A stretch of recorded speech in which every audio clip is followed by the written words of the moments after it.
Hello guys, how are you? I hope आप सब अच्छे होंगे।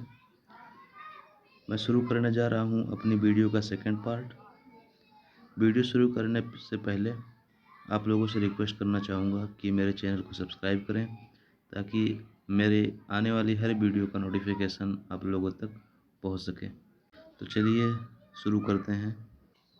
पिछले 2 वर्षों 2015 से 2017 तक फॉरेस्ट कवर एरिया में 1% का इंक्रीमेंट पाया गया है, जो कि टोटल जियोग्राफिक एरिया का 21.54% था, जो कि जंगलों को प्रोटेक्ट करने की दिशा में एक पॉजिटिव साइन है।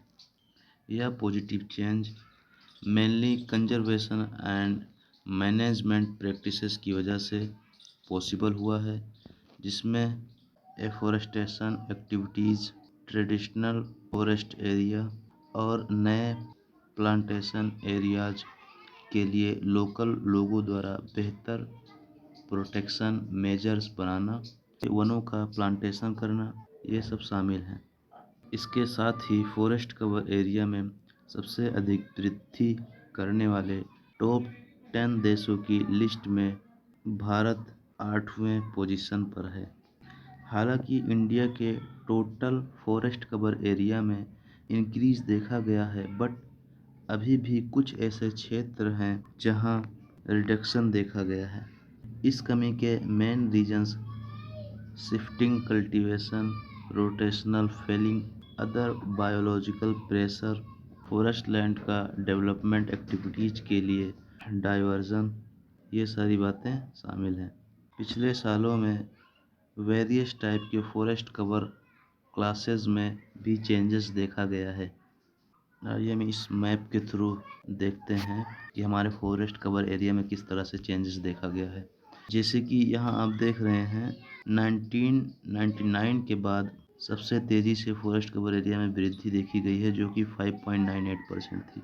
लेटेस्ट डाटा देखा जाए तो 2015 का फॉरेस्ट कवर एरिया, जो कि 21.34% था, से 0.94% बढ़ के 2017 में 21.54% हो गया। इस मैप में हम देख सकते हैं कि भारत के किस फॉरेस्ट कवर एरिया में कमी देखी गई है और किस एरिया में वृद्धि देखी गई है।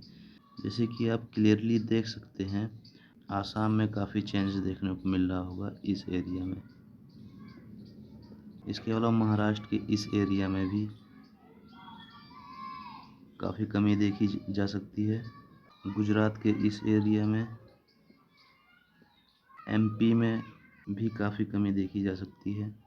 और इन दोनों एरिया में, यहाँ पे और यहाँ पे, इनके बैरन में इंक्रीमेंट क्लियरली देखा जा सकता है। कर्नाटका के इस एरिया में, आंध्र प्रदेश के इस एरिया में भी कमी देखी जा सकती है, यहाँ पे और यहाँ पे।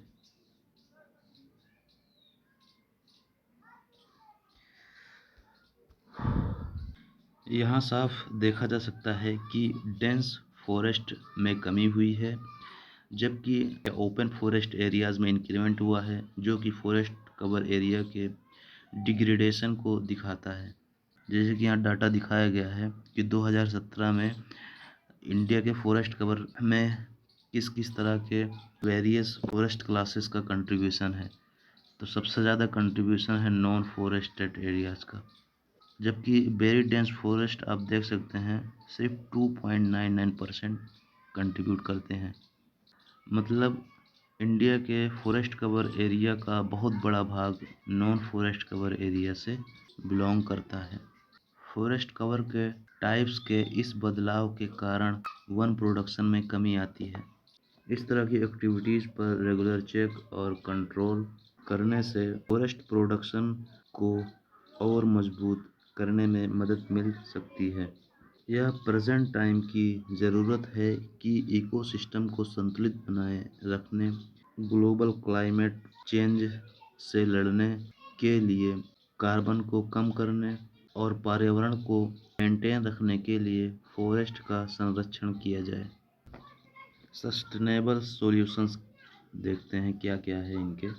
भारत में फॉरेस्ट मैनेजमेंट की क्या सिचुएशन है इसके बारे में केस स्टडी कर लेते हैं। लोकल कम्युनिटीज द्वारा forest management and protection Bharat के एक सदियों पुरानी प्रथा है। जैसे राजस्थान के बिश्नोई कम्युनिटी द्वारा लोकल फॉरेस्ट और एनिमल्स जैसे कि काला हिरन के प्रति प्रोटेक्टिव नेचर को देखा जा सकता है। एडमिनिस्ट्रेटिव लेवल पर कम्युनिटी बेस्ड फॉरेस्ट मैनेजमेंट का आइडिया 1970s और 1980s के दशक में उभरा। जून 1990 में गवर्नमेंट ऑफ इंडिया की घोषणा ने 1988 की नेशनल फॉरेस्ट पॉलिसी के अनुसार भारत के विभिन्न राज्यों के जॉइंट फॉरेस्ट कम्युनिटीज की स्थापना को मार्क किया।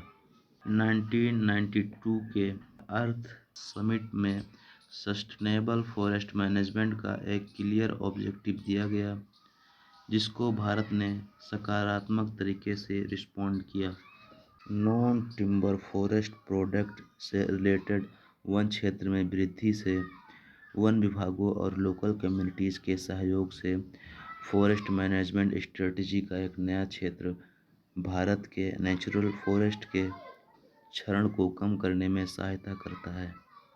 दी पार्टिसिपेटरी फॉरेस्ट मैनेजमेंट एक इनफॉर्मल कॉन्ट्रैक्ट के बराबर है, जिसमें लोकल कम्युनिटीज को फसल के एक हिस्से और नॉन टिम्बर फॉरेस्ट प्रोडक्ट को कंज्यूम करने की परमिशन दी जाती है, यदि वे इसे 5 से 10 साल तक प्रोटेक्ट और कंजर्व करते हैं। भारत में फॉरेस्ट रिसोर्सेज पर लोकल कम्युनिटीज़ का कोई कानूनी अधिकार नहीं होता है, जबकि नेपाल जैसे अन्य देशों में community forest user group CFUG forest act 1993 के अंडर रजिस्टर्ड हैं। यह भारत के लोकल कम्युनिटीज़ का पॉजिटिव इफेक्ट है कि जॉइंट फॉरेस्ट मैनेजमेंट के तहत आने वाले एरिया मार्च 2006 में 22,17,583 हेक्टेयर से बढ़कर 22,144,000 हेक्टेयर हो गया, जिसमें देश भर में 106,482 recognised joint forest management committee थी। Mitigation measures to curb deforestation को ख़त्म करने के उपाय।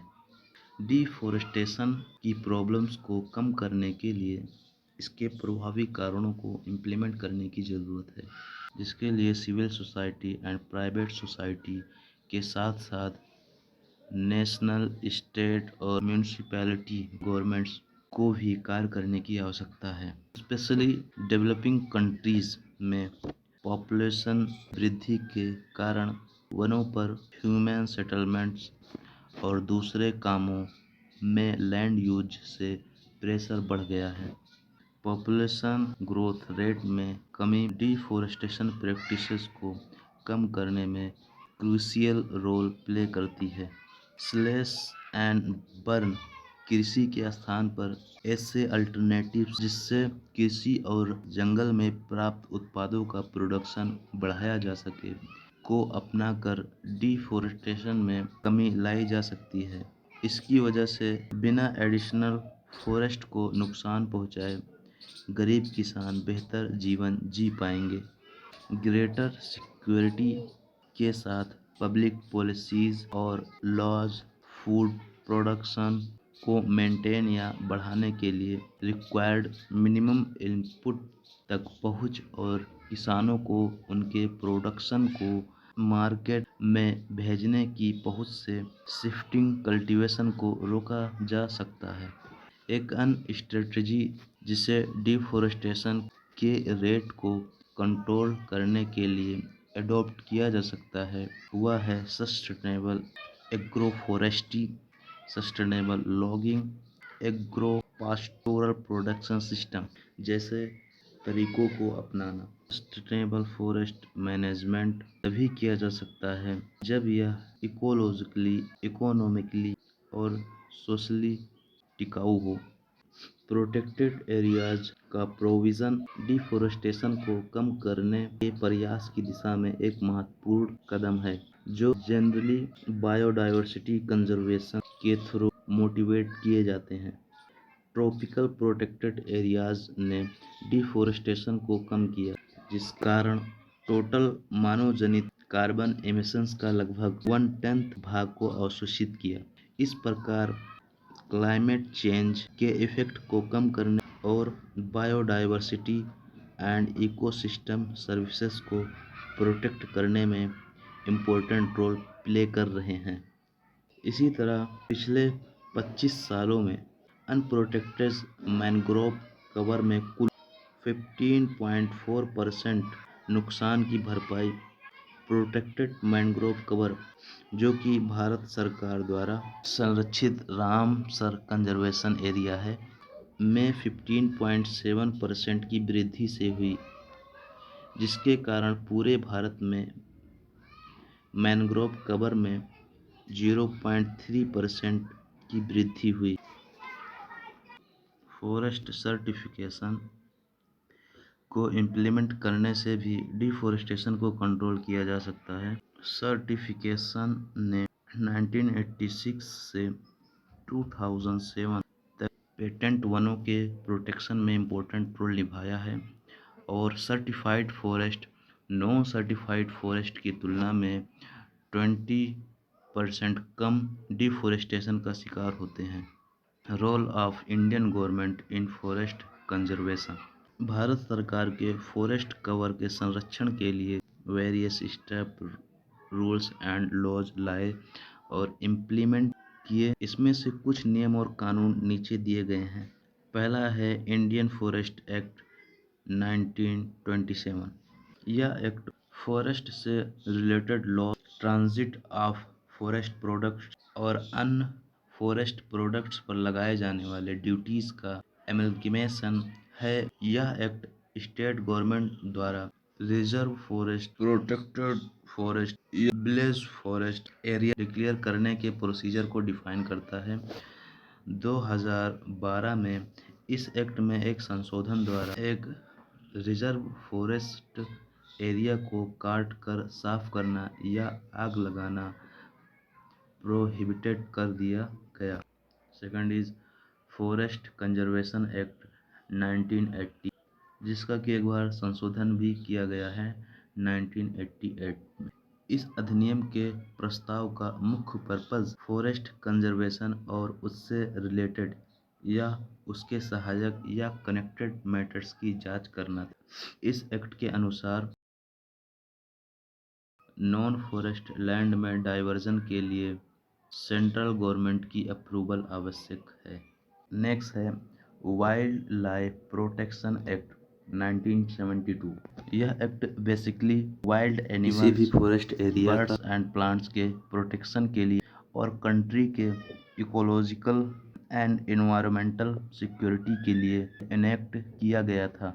Next the scheduled tribe and other traditional forest dwellers recognition of forest right act 2006। किसी फॉरेस्ट लैंड का, इस एक्ट को basically recognition of forest rights act 2006 के नाम से जाना जाता है। यह एक्ट जंगलों में रहने वाले एसटी और अन्य ट्रेडिशनल फॉरेस्ट ट्रेवलर्स में फॉरेस्ट राइट्स और ऑक्यूपेशन को रिकॉग्नाइजेशन देने के पर्पज से बनाया गया है, जो कई जनरेशन से ऐसे जंगलों में रह रहे हैं लेकिन इनके राइट्स को रिकॉर्ड नहीं किया जा सका। Next is national forest policy.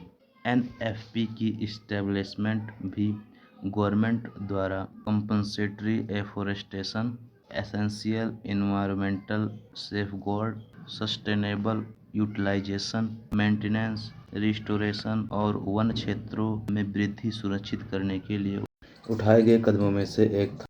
Forest survey of India ministry of environment, forest and climate change के तहत एक ऑर्गेनाइजेशन जिसका प्राइमरी वर्क वन क्षेत्रों को मेजर करने के लिए एक नेशन वाइड सर्वे के माध्यम से देश की वन संपदा को इकट्ठा करना और उसका एवोल्यूशन करना, जिससे भारत में किसी विशेष क्षेत्र के फॉरेस्ट एरिया में लॉस या गेन के पीछे के फैक्टर्स एंड ड्राइव्स को डिटरमाइन करने में हेल्प मिलती है।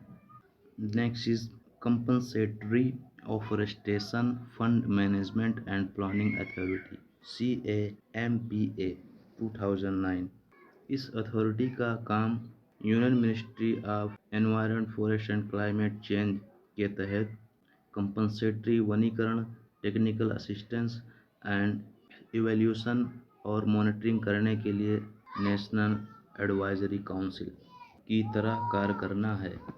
Integrated forest protection scheme IFPS, यह एक्ट सरकार द्वारा जंगलों को आग से बचाने के लिए लाया गया था।